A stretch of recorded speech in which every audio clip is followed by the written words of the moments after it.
Hi, I'm Chandler Klebs, and I'm excited to be here again with Poffo Ortiz doing another Google Hangout. And we have some things to talk about, and I think we're going to be clarifying a lot of things, but between Poffo and I, we're going to be clarifying things to each other and coming to a better understanding, but also to others who listen to this. I hope they benefit, because Poffo, here's what I really want to get into is, you know that I get you. I understand you and your good intentions and your motivations behind why you founded this biopantheism thing and why you promote it so much every day. Like, I get you, and that's what I'm drawn to. But when it comes, I have a lot of doubts because I don't understand your whole ontology. You know, there's no way I could. You've thought this through for years, and you have this whole belief system and all this stuff that I may not fully agree with because I'm not even aware of all of it yet. So I want to because I don't want to give the message either that I'm completely 100% agree with everything of Poffo Ortiz. You know, I don't want to give that message because that wouldn't be true. But I also don't want to give the message that I'm like George or Trick or somebody. Like, I don't want them to think that like I'm just all hostile to your message either. You know, because this is important stuff, man. So here's how we should start. Is we need to start out by the fact that my interest in biopan or biopantheism is your claim that it can lead to more people going vegan, people being ethical because they view nature as divine and that sort of thing. So here's the interesting part. And this was because, you know, there was an argument about this on Facebook a long time ago. There was this big, long thread that we were both part of, and that's probably been lost by now in the trash heap of Facebook, where you and Trick were arguing about this. I think there were other people too. And my thing is, there needs to be a contrast, sort of, because when we describe anything as anything, there needs to be and Trick made a point that I agreed with, that there needs to be something we can describe as not divine in order to describe something else as divine. And whether we use the word divine or sacred or important, whatever the word is, that's not that important. You know, we don't want to get lost forever in a language game. But here's what it comes down to is, I just have this fear that, like, I guess the weakness of pantheism, and you may agree with this, Puff, the weakness of pantheism in general pantheism is its broadness. Oh, you know, God is the universe. We're all one, you know. And it's just like this very inclusive, like, yeah, everything's kind of fine message. And I think this is both why people love pantheism and why they hate pantheism. And because I wanted to get into, because, you know, that speech by that lady you sent me, the matter with pantheism, I understood some parts of it, and I sort of get, you know, there's something to this whole pantheism thing, because it's just inclusive enough and welcoming for some people to be drawn to it, but then it's also not specific enough, not focused and narrow enough in order to attract long-term interest from other people, particularly atheists in general, you know, because it just seems like some kind of a weird semantic game most of the time. And I'm sure you know this already, Poffo. You already know this. You know people's responses to pantheism, biopantheism. So I don't mean to bore you with all that, but let's establish what we agree on and what we don't agree on, or maybe we'll see how it goes. So where would you like to start in this discussion? Well, you just brought up so many subjects and topics and issues. I mean, any number of those we could address.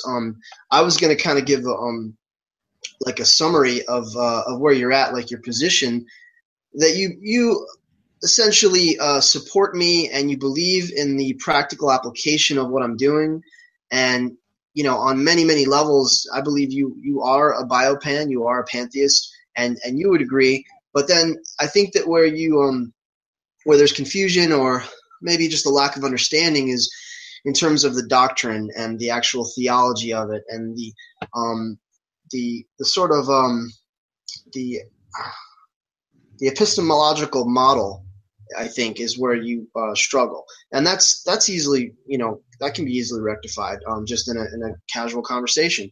But we never go there because we're generally talking about the practical applications and sort of the altruistic and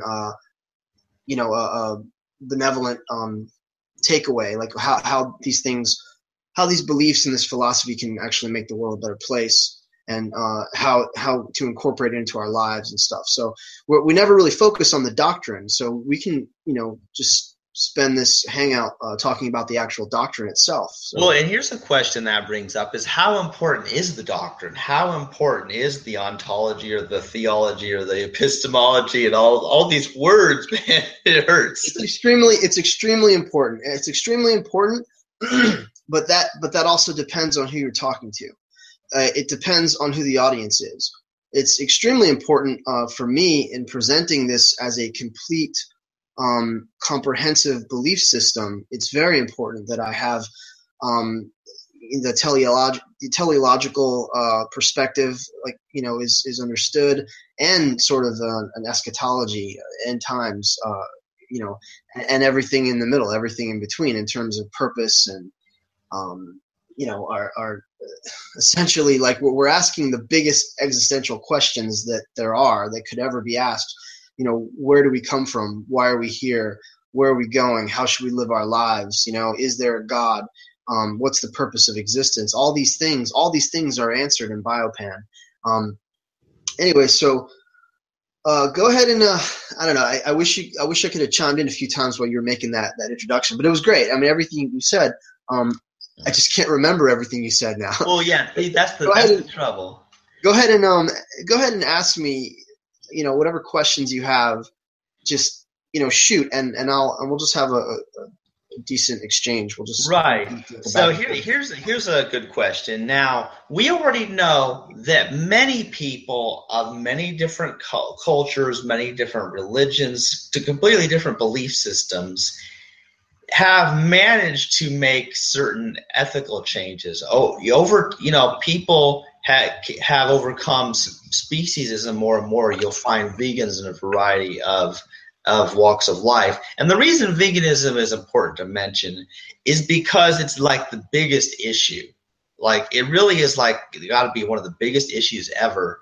Let me stop you. Like, the reason it's taken off and it's such a prolific and influential movement at this time is because we have a greater level of awareness in terms of ecological systems, in terms of the environment, what we're doing to the environment.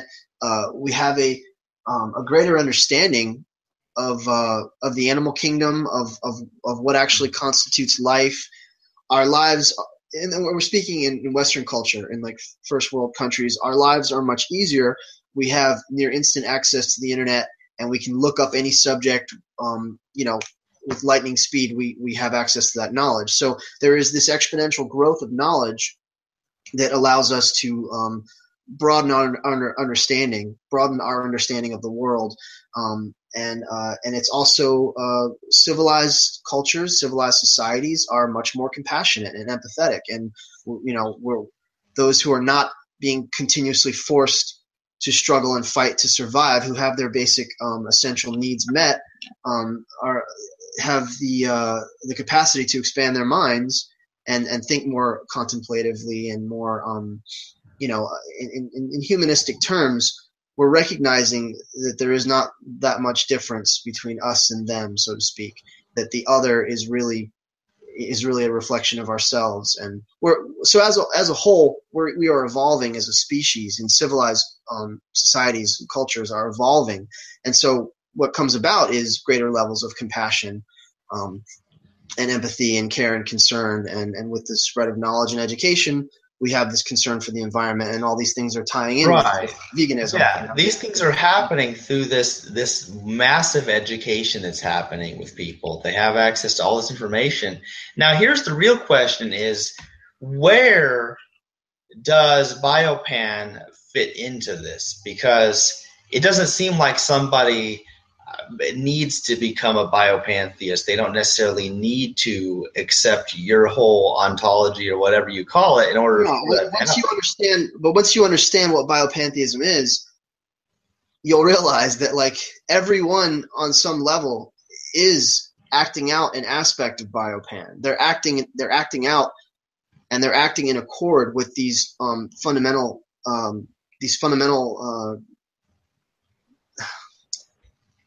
themes, and this biocentric ethic, this biocentric ideal is what is actually characterizing all of these various movements. So it's not that you have to be a biopan to make progress in the world, or to be a good person, or to be ethical. It's that every single person is drawing on the same essence, the same source that I am presenting in a holistic fashion, and saying, this is why you care about these things. These are the actual fundamental reasons. These are the biological functions involved. This is the philosophical model that you're actually following. This is our origins. This is our past. This is our future. I'm giving the theory of everything, essentially. And let's be clear. This does not mean that I am purporting to know and understand all the mysteries of the universe. It will be an endless journey of discovery in terms of exploring this planet, just this planet, of understanding physics, of understanding quantum mechanics, of understanding cosmology. It's not that I've figured everything out and there's no more search for knowledge needed. That's actually part of the purpose of life, is the continuing exploration of novelty and the accumulation of knowledge and what it does and how it transforms us. What I'm saying is I'm offering up a complete ontological model for understanding the cosmos, understanding the universe in a broad and general sense, in terms of sort of the actions and the motivations, if you can call it that, of nature, and the actions and motivations of people, which we understand through the sciences, through anthropology and psychology and all that. But so go ahead. Just want to add that. See, that's the thing, and this is important, and it's partly important for the people listening here, because here's what it comes down to is you know how most religions are. It's like, oh, well, here's this set of beliefs that you have to believe in order to be saved or whatever, and here's the way you behave in this situation. Don't have sex before marriage. And see, there's like, that's the thing is, like, I need to make, like, for me and for other people, they want to know that, well, say that biopantheism isn't some other religious cult, because sure. People have accused you of that, right? Oh, sure. I get accused of that every day. And worse things, and worse. Okay, well, on a certain level, I am providing the answers to what it is that's going to save us, and it's completely embedded in ecology and understanding the environment. And the science basically backs all of this up. Like whatever it is that religions are sort of feigning to know and understand and offer you, I'm saying that empirical, scientific evidence and empirical data actually disproves that and actually supports what I'm saying. I'm saying that everything that I am offering is based in science and in logic and in reason, and I could point by point I could describe that. I mean, of course, this is just lip service until I actually can produce those evidences. So that's why it's important for you to ask me, and then I can kind of give you. See, that's the thing is explanation. Because my primary focus is I want people to come to an understanding that sexism, racism, nationalism, speciesism, all these dumb other things where somebody looks different than us, therefore we kill them or we torture them or something like that. Because that's what's wrong with the world, as I'm sure you know. Okay, let's stop right there.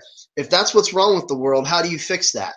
If you can show people scientifically, biologically, that we aren't that different, that actually these distinctions, these sort of arbitrary, petty, minuscule distinctions that we've created that separate us from other species, other life forms, from other people, are actually an illusion. If we can show them that, like, what you're doing to others, you're actually doing to yourself, that this is an interconnected system, and that, whatever we do, it comes back to us. If we can show them that, then you do away with that. I mean, because even in the motivation to preserve your own life, even if you're a selfish person, you're not going to harm and ridicule and denigrate, someone if you're actually dependent on them for something. So even it doesn't even violate that. Like it's as George would say, we're hardwired to seek pleasure and avoid pain. We're also hardwired. Our first instinctual motivating drive is self-preservation. So what we're talking about is self-preservation. It's just the understanding that in order to preserve yourself, you have to preserve the biosphere. You have to preserve your body. You have to preserve your mind. You have to preserve the social structure and the inhabitants of the environment that surrounds you. That it's absolutely important, because nothing is isolated in nature. Nothing is isolated in this experience. But that's probably a longer explanation than I wanted to give. But see, that's the thing. It's hard to condense this. But see, I mean, I know you describe me as a biopan. I have this basic understanding, because everything's very simple with me. You got to understand, like the things that I do understand, I put very, very simply. I understand that we're all one. And this happened for me on a very basic level before learning any science, because you got to understand, I wasn't trained in any of the sciences. I didn't know evolution or anything. I was homeschooled with religious materials, so I knew nothing.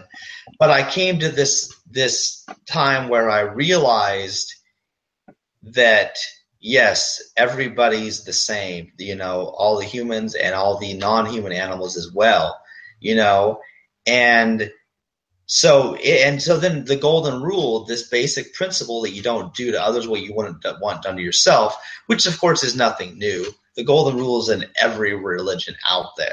And and so that's been my guiding principle. It's very simple and to the point. And you made a similar point. You've said this the same basic thing in a different way before, where you say how you don't hurt your own body, right? You don't try to destroy your own body. And when you realize that literally other people are your own body in a way, even though it may not always look like that, then you don't want to hurt them either. Exactly. So what you're describing is not typically understood. I mean, it's not actually generally perceived. It's not really perceived because there is this illusion of distinction and sort of this dialectical experience of polarity and differentiated parts and the subjective concepts that we all experience, since we all our environments and the way that we're raised, and they create unique unique expressions of the same process. But since they're all unique and they're differentiated, there appears to be this great distinction, and we appear separate. But we're really not separate. We're separate and distinct on a certain level, but on a deeper level, we're really all the same. And we're really united in monistic unity. Let's dive right into it, man. Like, what about my theology do you not understand, or do you not see the relevancy of? Well, it's interesting because, like, you have this thing you mentioned, like, you believe that this God, like, that there was at one time a being. Let's clear the words up. but I'll let you talk, but I just want to take it step by step. When you just said this God, I'm talking about the universe. I'm talking about nature. So nature, pre-Big Bang. Okay, continue. Right. Well, see, that's the thing is, basically, it sounded to me like you believe that there was before some deity or some God that became the universe. Nature. Okay, which direction do you want to tackle first? The future or the past? Because they're both equally ineffable and hard to sort of explain in common terms. But just pick one: the future or the past. Okay. Here's how it sounds to me, like the past. But here's how it sounded to me. Because the point is, they're both the same. They're both exactly the same. But go ahead. Right. Okay. Here's how it sounded to me. Because I was trying to communicate this to my mom, what I thought you believed. I may have butchered it, but like it sounds like, okay, at one point there was this God. They got extremely bored because it knew everything. So then it destroyed itself by becoming the universe so that it has to relearn everything for that experience process because it was so boring knowing everything. That's how it sounds. There's truth in that, but it's a much more organic process. And what you just described is essentially pantheism, hard pantheism. And there's truth in what you said, but that's a very personified, oversimplistic understanding of it. A better way to. Like I told you, Poffo, I oversimplify everything. Well, let's keep it simple then. Let's try to make it simple. A better way to understand it is nature has always existed. The laws of physics in their particular configuration have only existed 13.8 billion years, only 13.8 billion years, but they've existed for our time span of this universe in the way that they have manifested for 13.8 billion years. But nature itself, the universe itself, has always existed and will always exist in some form or another. Okay, this is the first law of thermodynamics, that energy cannot be created or destroyed. It's the law of conservation of energy, essentially saying that life is constant. It never loses its sort of its quantitative state. It never loses its quantitative mass. It just continues to disperse and expand and condense into all these separate and distinct forms within itself and itself overall as a whole. I mean, so follow me here. I can do it like we're talking to a small child, maybe. Okay, God is the universe, and God has always existed and always will exist. And the universe and its local expression of the forces and powers extant within that universe we call nature.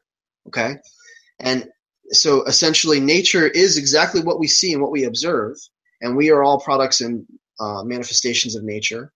But nature as a whole is doing something. It's doing a lot of things. It's doing trillions of things. But as a whole, in a general sense, there is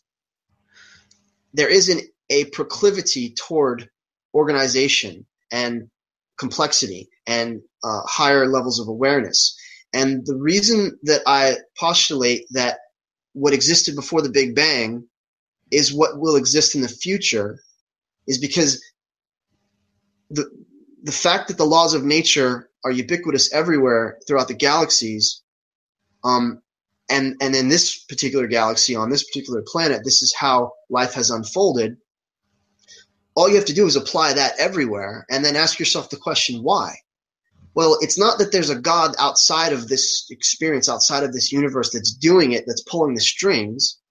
It's that the universe itself has this habit, you can call it, has this quality, this characteristic of formulating systems, organized systems of life that then eventually, through evolution, through natural selection, all these processes, these natural processes then become conscious. And consciousness itself, I believe, is the teleological goal, that this is what all of nature is moving towards. Nature also is experiencing everything. It's experiencing on a certain level of things that are unconscious, but it's also experiencing consciousness and becoming conscious. And I'm saying that the fact that all of this energy and mass and matter that we see exists, and it all came from a singularity, which is just a fancy word for saying, I don't know. It just means it's a point where we know that there was a beginning that must have contained within itself everything that exists over here. So what I'm saying is everything that exists over here already existed over there, probably in a different form. Okay? And there was a massive explosion that ejected all of this energy matter out, and in temperatures and forces that we can't even fathom, that were so hot and so extreme, and the expansion happened so fast, and it's never stopped, and it's actually speeding up now as the galaxies are all drifting further and further apart, and they're drifting further and further apart, and they're speeding up. It's not like it's not going to slow down. It's going to speed up because essentially it's pulling itself back together again, back to the singularity. And what you have is a cyclical model, okay, of energy expansion and energy contraction, and that's why they call it the Big Bang and the Big Crunch model. And all I'm saying is, this is God breathing. This is the universe and nature unfolding and manifesting and transforming from one form to another. And all you have to do is look at the life forms and see what they're all moving toward, and see what's actually manifesting, and you can see where it all came from. Because eventually, all life forms, I believe, this is my speculation, will unite in a symbiote to become one symbiotic organism, and become just a universal mind of consciousness that is connected with everything else, and that essentially is aware of everything and knows everything through integration of technologies and through its own evolution. You can postulate all these things like psychic powers, take that to the highest level. Telecommunication and technology, take that to the highest level. Basically like a living internet, kind of. The internet, exactly. That the internet is a perfect model for this. That God is everything, and before the Big Bang, God was everything in potential, now is everything in terms of kinetic energy, and is becoming just a universal consciousness. And that universal consciousness, let's get back to what you said, was bored, so then it annihilated itself and became the universe, right? Well, not necessarily. Once you know everything there is to know, and you can do anything, and you can go anywhere and be anything, the only thing you're going to desire is something else. Is something either outside of yourself or something that's unknown to you. The entire drive of what makes life enjoyable is the quest for novelty, learning new things, experiencing what's around the corner. You understand? So it's not that it was bored. It's that this is what it does. This is what all life does. It seeks out greater and greater levels of experience. And since there is nothing but God, there's nothing but the universe and nature, the only way to experience something new is to sort of digress from its own understanding and like relinquish its awareness and like allow itself to transform into something else so that it can experience the process of becoming whatever that something else is. And that's an explanation of the universe right there, of what the universe is doing. And so we can only really speak about these concepts are ineffable. We can only really speak about these things using metaphor and allegory and using this sort of personified language. And that's okay. There's nothing wrong with that. Right. But all I'm essentially saying is nature is the universe, and the universe is God, and God is consciousness. And there are many, many, many levels of consciousness in this present reality, and we know that. We agree on that, like awareness, sentience, sapience, consciousness. And there will be many, many levels in the future. But essentially all of nature is becoming cohesive and becoming self-aware and conscious.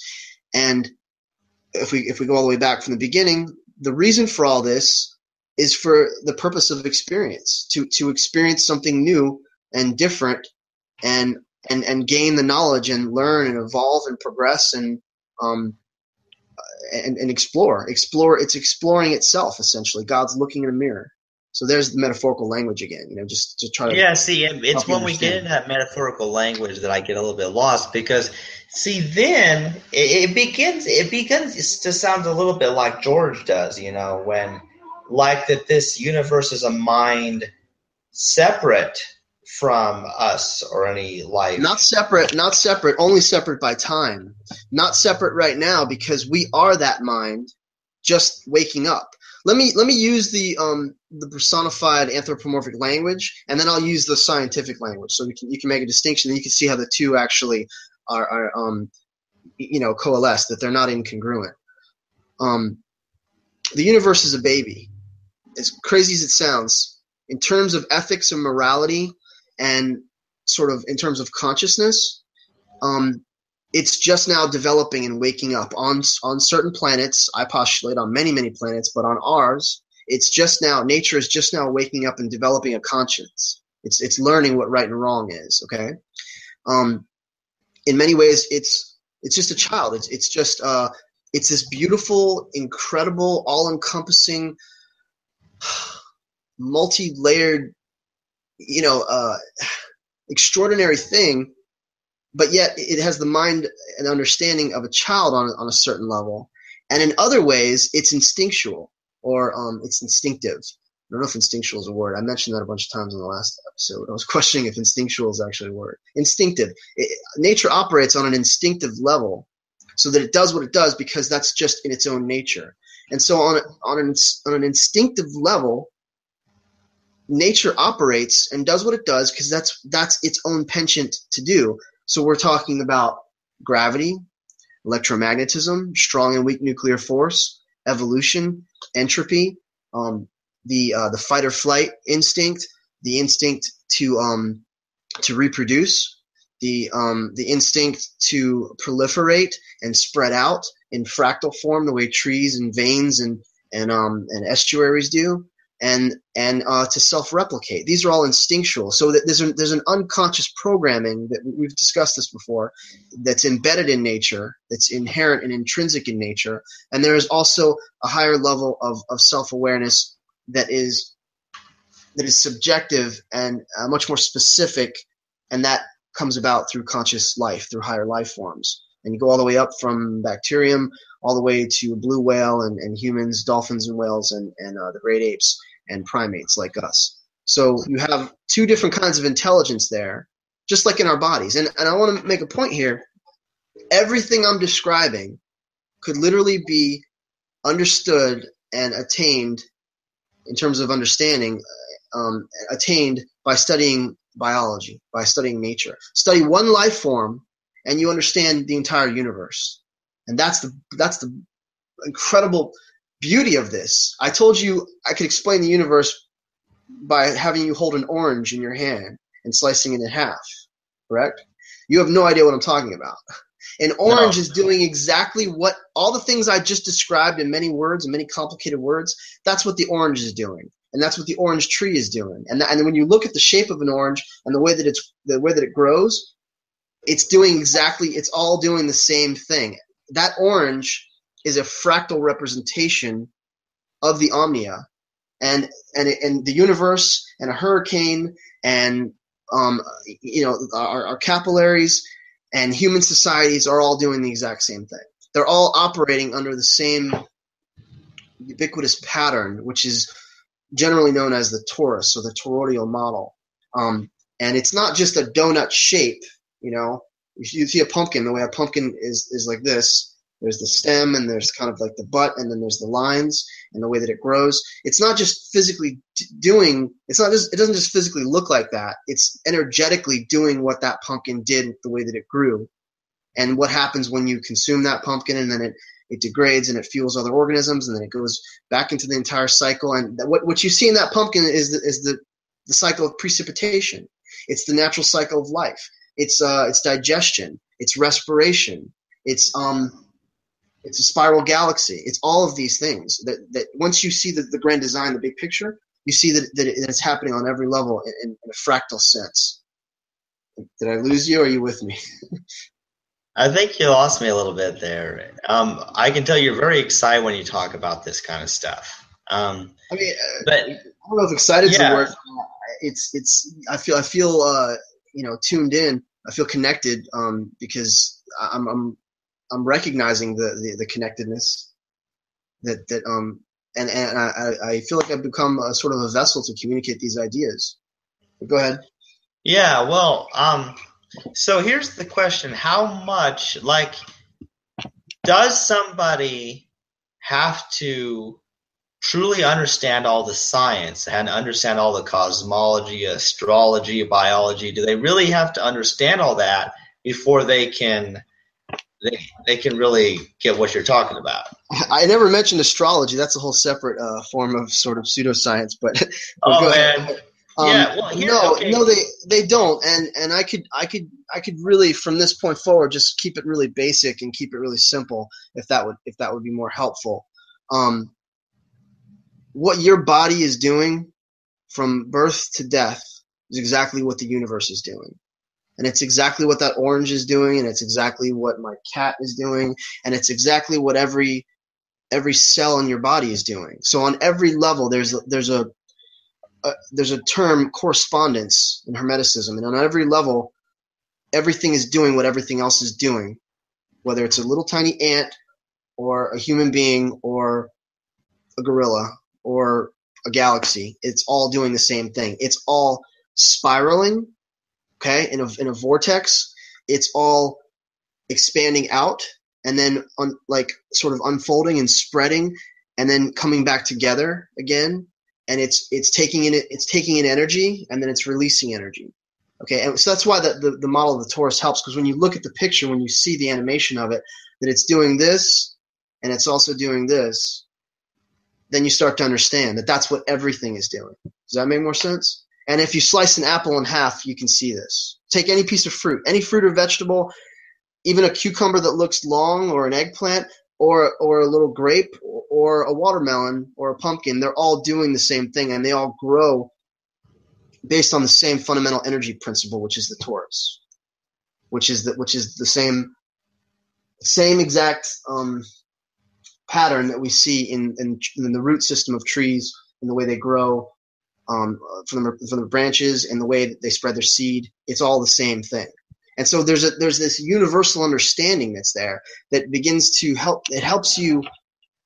It enlightens your mind so that you can then understand the cosmos and why people do what they do, and sort of biological systems. And so there is a practical takeaway.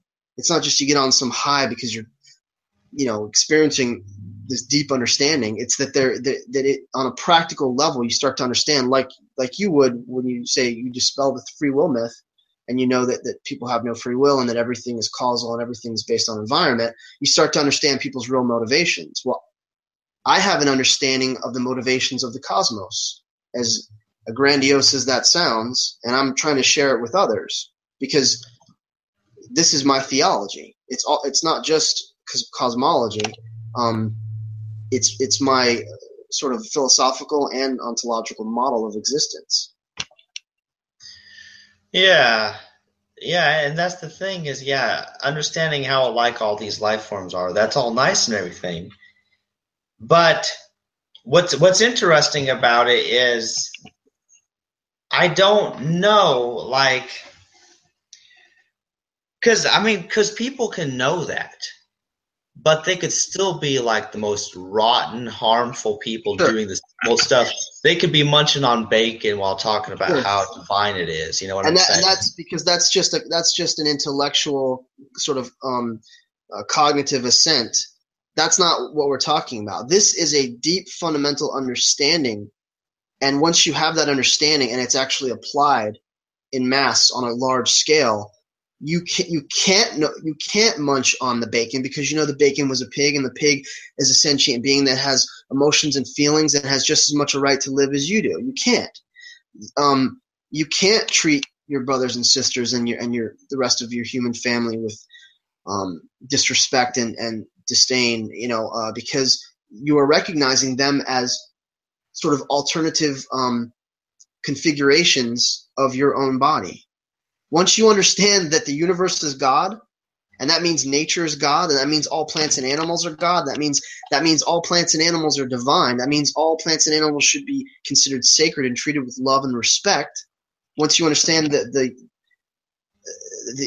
universal connections that exist, once you understand the monistic unity that exists, that everything is really an expression of you, and that you are on a trajectory, that you're actually going somewhere, that you're actually evolving and you're developing into this this higher being. I mean, we are beautiful as we are right now, but we're also developing to become something else in like the human race as a whole. So when you understand these things, it's deeper than just a there is an ethical there are ethical ramifications to this that doesn't exist in general pantheism. I feel like people have, anybody who's a pantheist just hasn't thought about it long enough. Like they just have to take the notion of pantheism and actually run with it and actually apply it to everything, to the past, the present, the future, and really understand the significance of what it means, and they will come to this same understanding. But that most people don't have the time to do that, or they don't pursue it like I have. And yeah, so I have a relentless pursuit of truth. I care about the truth of the nature. That's not everyone. So yeah, so what's the difference between a person who is a pantheist but still treats everyone and everything like shit, basically? And I would say they're not really a pantheist, or they haven't really considered what pantheism means, and they need to be educated, and they just need to be taught the real nature of things. Huh. Yeah, see, that's you can call yourself anything you want. It's your actions that define what you really believe. It's your actions, and as we said, veganism is the natural progression of the belief that all things are divine. I don't know how you can get around that. That there's no, it's just you connect the dots, and people just haven't connected the dots. Yeah, well, that's just it. It's too easy to just say words and say you're of this belief or that belief. It's easy for people to do that, and because anybody can say anything, and because a lot of people lie. And here's the deal: there's a lot of motivations for people to lie. People can lie and say they're of whatever the popular political party or religion is in their culture, so that they can fit in, even if it's fake, and get approval and get social and financial benefits from lying. And so, is there a way? How do you tell the truthers from the liars? How do you tell who's truly down with something and who's just faking it, who's a hypocrite? I would say what is their fundamental attitude and outlook on nature, on the natural world, and specifically what's their attitude towards other living organisms. If living organisms are the highest cognitive expression of life in terms of cognition, in terms of cerebral intellect, if we are the most influential and sort of greatest contributors in terms of our global impact right now, then it's very important how we view other life forms, other organisms, other people. And so you just take an assessment. I mean, and you say, well, okay, so you claim to be this and that and this and that. Well, I mean, do you litter? Are you, how do you feel about 9/11? I don't know. Like, how do you feel about the government? Like you can sort of judge a person's, I mean, this is a very slippery slope here. You can judge a person's character and their intelligence level by asking them a few questions, about current events and about their views on the environment and how they view animals and stuff. Then again, certain people are exposed to certain amounts of information, and they go really far with it, and they're really educated, and yet they're completely lacking in other areas, and they've just not connected the dots. So again, what I represent is a holistic understanding. This is like very important. It's because there is no aspect that is not connected to something else, and that's the problem, is that all of our careers, all of our sciences are specialized and segregated, and everything is just, it's myopic. It's just focused on one aspect, one facet of the whole experience. And what Biopan represents is understanding the whole and then connecting the dots on whatever level that whatever your talents and skills or abilities are.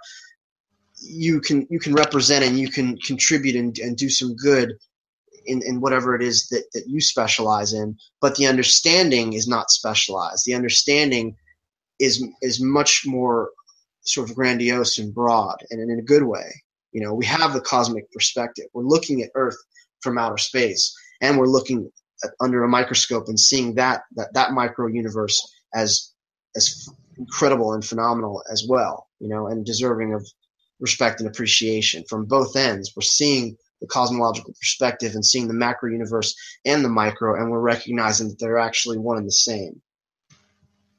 That's completely different than someone, that's just specialized in one thing or another, and it's just all about helping the homeless, all about just focusing on that. But yet they eat steak and bacon and eggs every single day. Then they don't have a holistic awareness, or a pantheist who says, I love nature. I love the stars and the trees, and I feel so connected to God when I'm outdoors. But then they're a fat blob, and they don't take care of their bodies, and they don't understand that they're not going to be on this planet very long, and they're not going to do that much good. They're limiting themselves because of their diet, and because of their lack of knowledge of nutrition and things like that. There's got to be holistic understanding to these things. You might not be an expert in philosophy. I'm not an expert in philosophy. I taught myself. I don't have any degrees, but other people know more about philosophy than me. But what is their philosophy? What philosophy have they chosen, and what philosophy are they actually applying? That's what's important, So you could be a great scientist, and you could be an asshole. You just like you could be absolutely. You're right about that. You can be an atheist, and you're rejecting the theistic notions of God, but then at the same time, you're not treating your fellow human with kindness and respect. So there needs to be So basically, here's the thing: is I'm looking for something that's foolproof, that can't be screwed up, and maybe it doesn't exist. Maybe there is no philosophy or any No, I will promise you there will always be flaws, because knowledge itself is emergent, where it's in an experience itself, experience of life. We're always coming from a limited perspective, and what we know now is more than what we knew 20 years ago, and 15, 20 years in the future, we're going to know more than what we know now. So we're always operating on a model, where there are unknowns, and there are things we're doing imperfectly. But this is a holistic understanding that actually is all encompassing, and there are checks and balances within it that keep it from being misused. That will actually prevent it from. I don't say prevent it from being misunderstood, but prevent it from being misapplied. You can't take the premise, take the one foundational premise, okay? God is nature, and say, now how do we treat God? With love and respect, acknowledgement, reverence. That means, how do we treat other organisms? How do we treat other life forms? How do we treat ourselves? See, all of that is encompassed in that. It's all included in that. Think about it. If nature is sacred and nature is divine, then how do we treat other life forms? That will dictate and guide how we treat our bodies and how we treat other people. It establishes how we should treat the earth. It establishes, let's say, it prevents the guru status. If this is a cult, so to speak, I can never be the central theme or the central focus, because I'm just one manifestation in this ontological, philosophical, or spiritual model. I'm just one manifestation of the Omnia, and the Omnia is this great all-encompassing thing. So I can be a conduit. I can be a medium through which this understanding comes. But one of the fundamental tenets is to not worship anything. That we should not worship. There's no sense in worshiping anything because everything is really us, and you worship yourself. Well, that's egotism, right? So, like, there is no worship in Biopan. We don't grovel and bow down and beg anyone for anything. We have an acute awareness of the intrinsic power and knowledge and wisdom that's embedded in every cell of our bodies and in every rock and tree and in every living system. And that creates a reverence and a respect, but it also eliminates any form of conceit, and pride. There's no pride in this, So I'm going down the list trying to say these are all things where religion has gone wrong, where religion becomes about materialism. It becomes about consolidating wealth and power. Well, it's all in how you use those things. If you're not using those mediums, those tools, to help society progress and evolve and to to protect the environment, to like help to raise the status of non-human animals to persons. If we're not using these tools and these gifts that we have in altruistic and benevolent ways, then you don't represent my philosophy at all. And so it's very easy to sort of distinguish the things that you're worried about. I'm not saying they'll never be a problem, but I'm saying it's got its own checks and balances, and it is a foolproof system because of the superseding point or idea. You understand?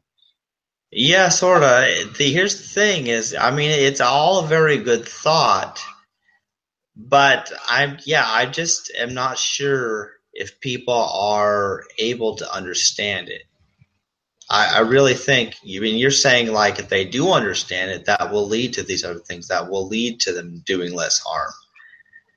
And let's put it this way, Chandler. I could explain this to a 5-year-old, okay? But I'm talking to you, so I don't talk to you on that level. But pose some questions to me of things you don't understand, and I will explain it as if I'm talking to a child. No offense to you, but to keep this just succinct and to the point and simplistic, just ask me and I'll explain it to you as I would someone with a limited education. Yeah, let me think of a good question here.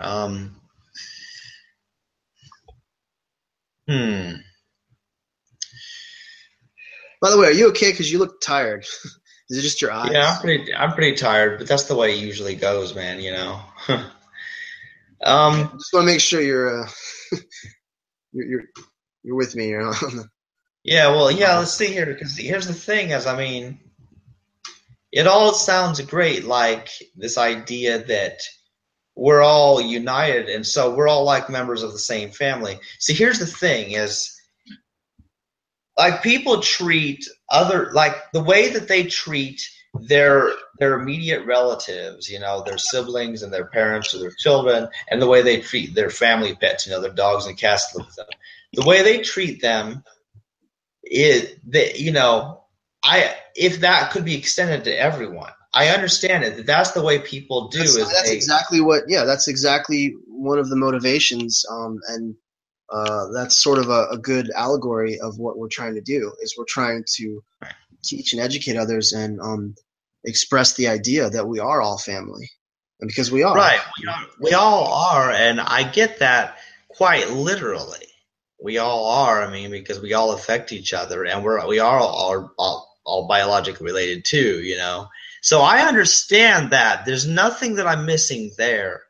I think my question is how to get people to that, and is this biopantheism going to do it?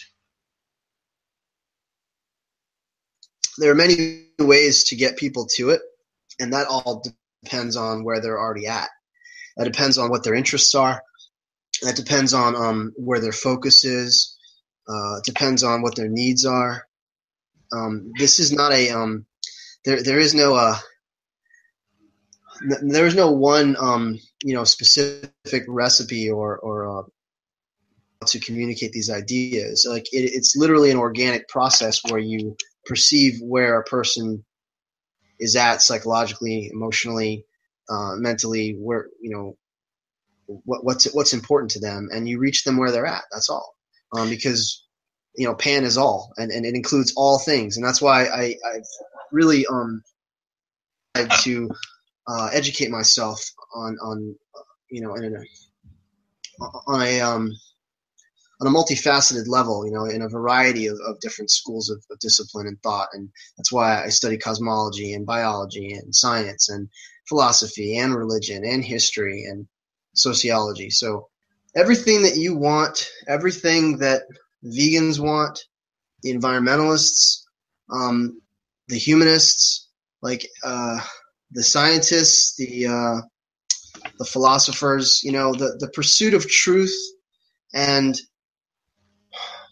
the sort of the melloristic tendency to believe that human beings can actually make the world a better place, that we can improve the conditions and the quality of life by working together, by unifying through human solidarity.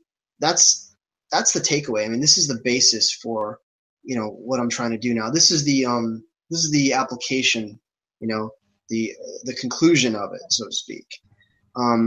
The ontology, the philosophy, the theology behind it, sort of the doctrine behind it. I mean, we can work all that stuff out, but I can promise you, if understood and embraced, and if this awareness is promoted, if this understanding, can be shared and it proliferates, we can change the world, man. We can literally revolutionize the way things are. I mean, because I have aspects of this that tie into the Venus Project and the Zeitgeist movement, in terms of a resource-based economy, doing away with the monetary system, just literally dismantling this false construct and of capitalism, and all the power structures, all the corruption that exists in religious institutions.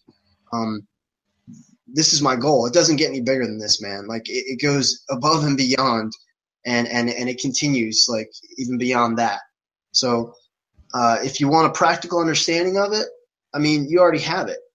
I don't have to like convert you to Biopan, because you represent the biocentric ideal just in your attitude towards other humans and towards other non-human animals. Right. Yeah. So that's the thing about it, is if people reach this understanding without ever talk about Biopan, that's my thing, is I guess I'm still not seeing it as essential, because people can get there without it. Sure, they can get there without it. But at the same time, there are other problems that are being addressed in a very truncated, sort of isolated way. And I'm presenting something that can tackle all the problems, in a I don't know if this is the right word to use, but in a totalitarian way. And it all comes down to a level of awareness. That's all. It's just reaching a level of awareness and understanding. Like, on a fundamental level, pantheism is not a doctrine. It's not a philosophy. It's not it's not an ideology. It's actually an awareness, and when it's an awareness that all children have. It's the reason that children find novelty and wonder in everything. And so what we're talking about is bringing that back and giving adults that experience, that experience of wonder and awe in even the mundane things. Like, that's what we're talking about. So it's about cultivating this awareness, and it's not something that just comes naturally. Like, we're actually sort of genetically hardwired to do the opposite, to see the distinction, because to avoid threats, to protect ourselves, to protect our bodies from from physical danger and bodily harm. So it's like a restructuring of our of our sort of our cognitive perception of things, and awakening this deep understanding that we all really intrinsically possess. It just needs to be brought out. It needs to be stimulated. So it's kind of like you're trying to give a name to something that people already have, this awareness that many already have, sort of. Many on different levels have this, sure. I would say Richard Dawkins has this, absolutely, but he wouldn't call himself a pantheist, But he absolutely has this level of awareness. He's not applied it in the same way that I am, but he's made all the same connections, and he's got a very erudite understanding of biological systems and of evolution, and that's helped him to, and of course, an appreciation for cosmology and astronomy, and just he has that sort of cosmic perspective already. But there's just people just need to connect the dots. What I'm offering is kind of like the glue that brings everything together. It brings all of these sort of segregated just all these differentiated systems, and it pulls them all together under one banner, under one cause, and that is the promotion of life. That life, not the proliferation of life, like species just multiplying and reproducing, but I mean in terms of valuing life, and improving the quality of life, and helping living systems to flourish and thrive. That's what we're really talking about. We're talking about how to allow our species to exist in the most efficient and sustainable way, and to basically motivate and inspire people to evolve. And we're talking about apotheosis, is how the human race literally is evolving to become the Dios, to become divine, to become more godlike, in all the good ways, in the ways of purity. And perfection is never really there's never really a point of perfection or utopia, but moving towards purity and understanding and goodness and compassion and sympathy and love. You could sum it all up by saying, we're just teaching people to love one another, teaching people to love other animals, and to love and respect the earth. There's many different ways to say it. Yeah, so there's really no one-size-fits-all approach to it, though, and I guess that's kind of what I was looking for. Well, there is. It's whatever works. It's whatever is most proficient for the situation at the time. And that doesn't mean that that doesn't mean that we have a fluctuating morality or believe in moral relativism. I mean, whatever approach works in helping people to come to this awareness, this understanding, based on where they're already at. Yeah. There's no one size fits all, because we're all different shapes and sizes. Think of the biodiversity in life. Any question you have, Chandler, apply it to biological life, and life will give you the answer. See, this is one thing, maybe this is what I should have said from the beginning. I don't need to teach people anything. I just need to teach people to think for themselves, to question authority, okay, engage in critical thinking, and observe the natural world. Like, literally, every question that you might have can be answered by studying biology. We live in a biological universe. It's not a static, cold, dead cosmos, without purpose or intention. That's not it at all. We live in a biological system. So if you want to understand something, just apply it. Just draw your knowledge and understanding from living systems, and then apply it to whatever that question is, and you'll have your answer. Like, I don't have to come up with a set of 10 commandments, even though I did. I rewrote the 10 commandments, like if nature were to give us, its commandments and what it requires of us. But I don't need to actually do this in a legalistic way. I just want people to learn and study nature and science and biology and all of the answers, even when it comes to psychology and things. I mean, these are all, I said this in other episodes, these all can be traced back to our biology and the reasons why we fundamentally do what we do. can all be traced back to our our physiology. Yeah, and see, that's what I'm used to.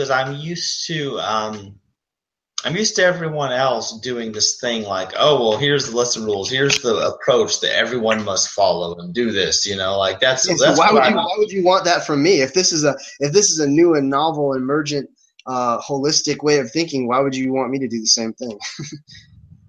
Well, I wouldn't. It's not that I would want you to, but that's what I expect. That's what I expect in general, because every type of philosophy, any type of religion, any type of anything seems to have that way. I mean, people end up being that way about it. And so I'm still failing to see how what you're doing is any different from what the majority of atheists are doing. They're all science focused and want to teach people biology and stuff too, So it's not really different. No, it is. It's different because, let's just say I've made more connections. I don't know, neurologically, or I have. I've connected the dots a little more than some of these folks, and everything they're doing is helping the cause, is moving us toward a more altruistic world of compassion and reason and understanding, using human rationale instead of relying on superstition and doctrine and dogma and ritual. But like we talked about this on the first episode of my show, that you can be an atheist and you can be a complete dick. There's no motivation for you to to want to do any good. I mean, they tend to be more science-based and more reasonable and rational. They tend to value evidence, and the scientific method more. But that has nothing to do with ethics. But I'm saying that, like, this involves ethics. It involves morality. It's a system of morality, really, for how to treat your fellow man, how to treat your fellow human, and biological life. So it goes beyond atheism. Atheism is an aspect of it. I think I'm going to send you something when we're done with this. I broke it down once, and I said, do you know what Biopan is? Do you know all the modalities and all the systems of thought, all the philosophies, and sort of all the integrated movements and sciences that are involved in it? And I listed, I think it's like 26 things or something, and how it draws from all these different, for like atheism and Jainism and certain aspects of all these different philosophical paths and sort of religious systems and secular systems as well, the environmentalism aspect. So it breaks it all down. It says it's actually an amalgamation, a combination of all of these things that are derived from this one unifying principle. So that might help you a little bit. We can send you that afterwards. Maybe. Yeah. But yeah, I guess in a way, because there's no way to guarantee that any class of people, even if they agree on some basic facts, they're not all going to have the same ethics. So in that sense... What are ethics? What are ethics, Chandler? Ethics are a consequence of a awareness of what your needs are, of what the consequences of your actions are.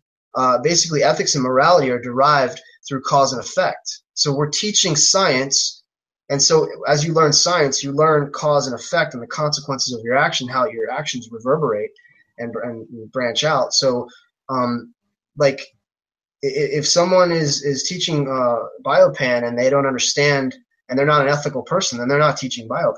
You understand? It's all included, because we're teaching science and the laws of cause and effect, that consequences should be our guide. Like we couldn't get as far as we've gotten as a species if we were lying and killing and stealing and raping each other, living in small groups as early hominids did. We had to be considerate to each other. We had to work together. So, like, it's self-evident. Like, ethics are really self-evident, and then you split the line, and you have all these different. There may be all these really hot button issues like abortion and stem cell research, and there's ideas of culture and racism and all these kind of things. But every single one of those, man, every single one of those can be traced back to an understanding of biology. If we understand biology, we understand living systems, we understand why people do what they do. And like the Venus Project and Peter Joseph, there is no one person dictating rules and standards. It's literally self-evident by looking at the consequences of our actions. Like this will create this will create that. This will not be efficient. If our goal is to thrive, if our goal is to survive and flourish and coexist in peace and in a unified system where all the constituent parts are benefiting, and the whole is growing, and we recognize all of us as one living organism, then the answers are self-evident, man. It's like we observe reality. Reality is our guide. You understand? And that's the problem. If people are disconnected from reality, we're talking about reconnecting people with nature, reconnecting people with their own nature. And I don't need a system of rules and laws because they're always changing based on our environments, based on the situation, and again, that's not moral relativism. That's being, attuned to, to whatever the need, whatever the need is that arises. The answers that we get are not set in stone. They're completely contingent on the necessity of the situation. Does that make sense? Yeah. You don't look like it makes sense. You still look kind of confused. Yeah, well, yes. That's the thing is that because what you're talking about is just science, really. Yeah. Yeah, sure. But not everybody acknowledges or respects science, so that's a problem. Well, obviously. Yeah. Yeah. So I mean, that's the real issue there. So what I will say at this point is that it makes no difference what we call ourselves. Is the way it looks. Like it doesn't even make a difference whether we call ourselves pantheist or atheist or make up another word for us, because it's those actions that speak louder than words. Right, but these labels are helpful because they bring people together in terms of their common interests, in terms of the ideals and the motivations that they share. So that's why labels are helpful at times, And what I'm saying is, let's make one big label, and call ourselves Earthlings. And let's make one big group or big, species, or one big race, and just say that, it's the human race. And let's make, one singular, focus, our priority, and let's say it's biological life. I mean, right there, I just included everything, and I put it all into one category, and we all want the same things, man. This is one of the first conversations we ever had. We all bleed red. We all need clean air and clean water, and we need food, and we need shelter, and we need companionship, and these fundamental, human needs can be met. There are enough people on the planet that we can feed and clothe and house and comfort and console and educate and inspire, the entire human population. But we're not doing that because we all have our vested interests, and we're all separated on our own path, thinking that we're separate from everything else, and we're not. That's the problem. So again, teaching that there is a unity there. Obviously, it's not obvious in our societies and the systems we live that there's unity. But then it is, because we're all suffering the same problems because we're making the same mistakes. We're making the same mistakes because we have the same fundamental needs. So just got to bring it all together, man. And I've done that, but it's about, educating people and raising that awareness, raising our consciousness to this level of understanding. Yeah, I suppose. I mean, and of course it just takes longer than I'd like to. I mean, I hope it's moving in that direction. Yeah. We have these pressing issues of climate change and political strife and war and violence and the carcinogens in our atmosphere and in our food and Yeah. And the overpopulation. And so, again, all these things, like if you were to ask me, well, what do we do about the overpopulation? Stop making babies. Slow down. Stop reproducing. Yes, that's the thing about it. It's so interesting is it's a very obvious one, and yet I don't see how that message will actually catch on very well. If we're talking about antinatalism, yeah, it's a very unpopular message. But again, what is our guide? What is our litmus test? And what are we using as a basis for knowledge and wisdom? Reality. Look at the world. Look at what's happening in countries where they don't use birth control, where there's no contraception. Look at what's happening. Look at the starvation rate, and look at the disease and the famine and the things that people are experiencing because they're in these inhospitable climates. Like, move people out of these zones into areas that are flourishing, where they can provide for themselves, where there's fruit trees growing. I mean, start planting fruit trees up and down. Like, tear down all the superficial crap that we build to feed our egos, to feed our quest for entertainment and the things that occupy us, and actually have like access to fresh food, access to things that matter.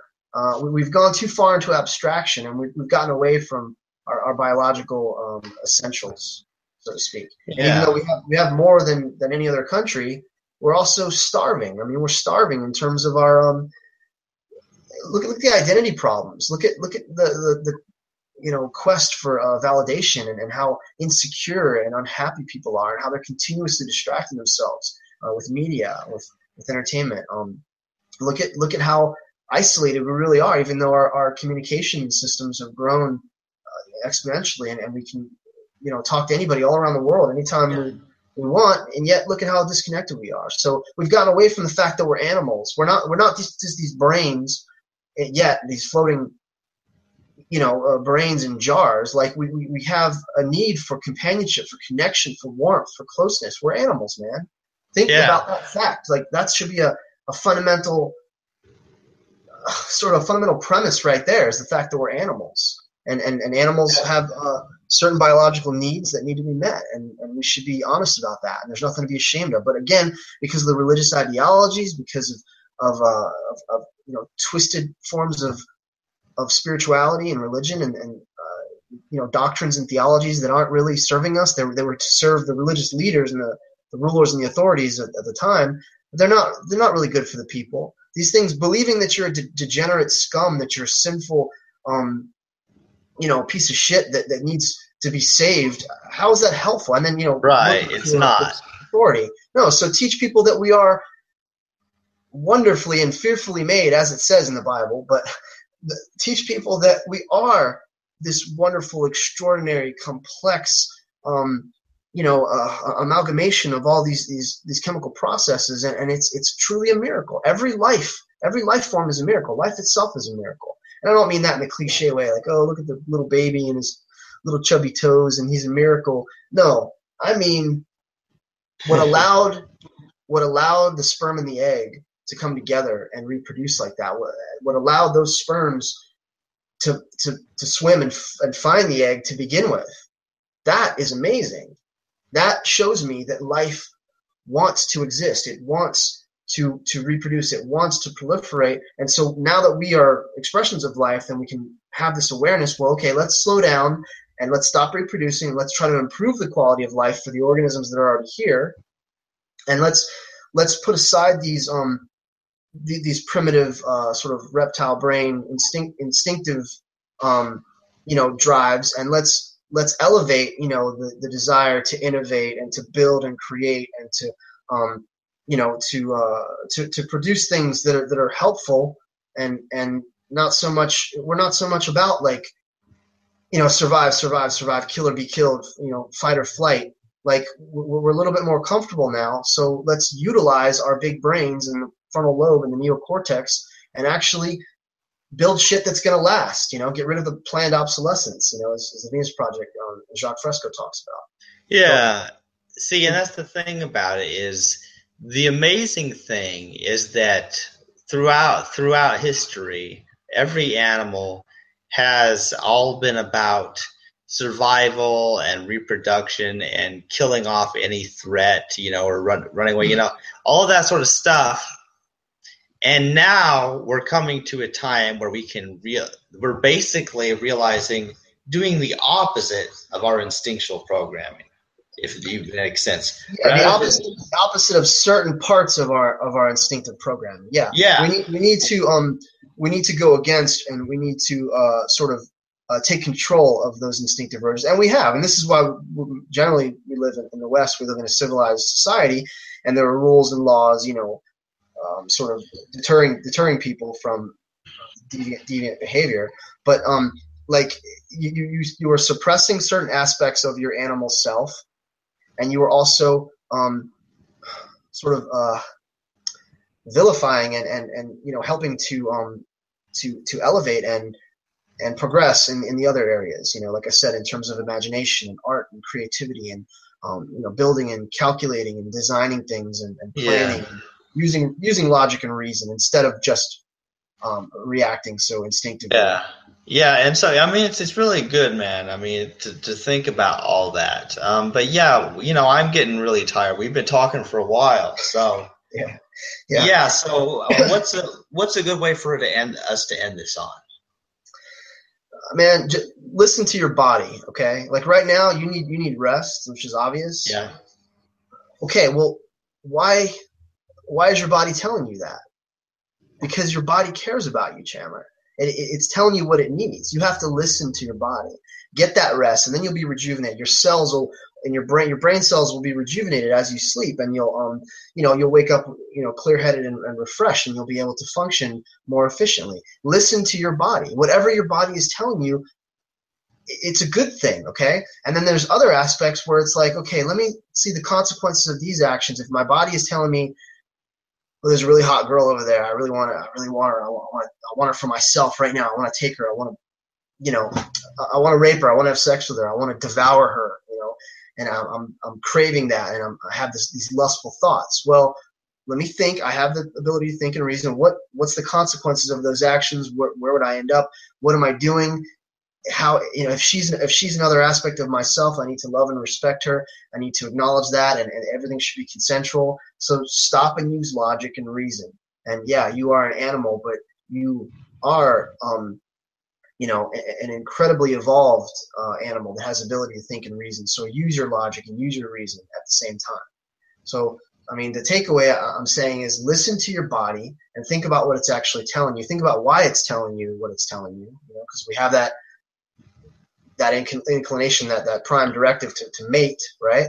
So, but then we can use logic and reason and say, no, but I don't want to mate. I don't want to continue reproducing. And this is why I feel all this right now. And these are my emotions, and I can separate it, and it's about separating, using more of your intellect at certain times and letting your emotions, have their place. But everything has to be in balance. So it's all about balance, man.